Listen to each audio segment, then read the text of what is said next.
റമദാനിലെ നോമ്പ് നിർബന്ധമായ നോമ്പാണ്.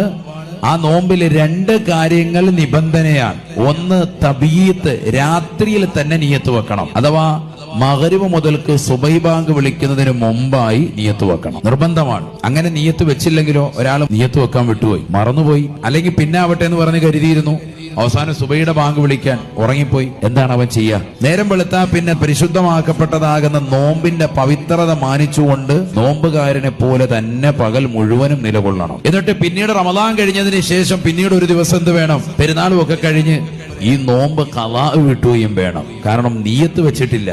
ഫർളായ നോമ്പ് ഖളാ വീട്ടിയാലും അദാ ആയി വീട്ടിയാലും എപ്പോഴും എപ്പോൾ നിയത്ത് വെക്കണം? രാത്രിയിൽ തന്നെ നിയത്ത് വെക്കണം. 1.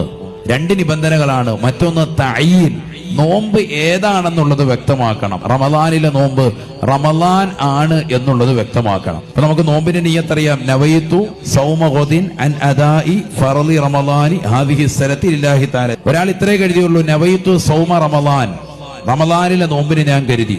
അത് ഫർളായ കാര്യങ്ങളൊക്കെ ഉൾപ്പെട്ടിട്ടുണ്ട്. നോമ്പ് ഒരു സ്വീകാര്യമാവും. ഇത്തരം വെച്ചാൽ തന്നെ എന്തായി?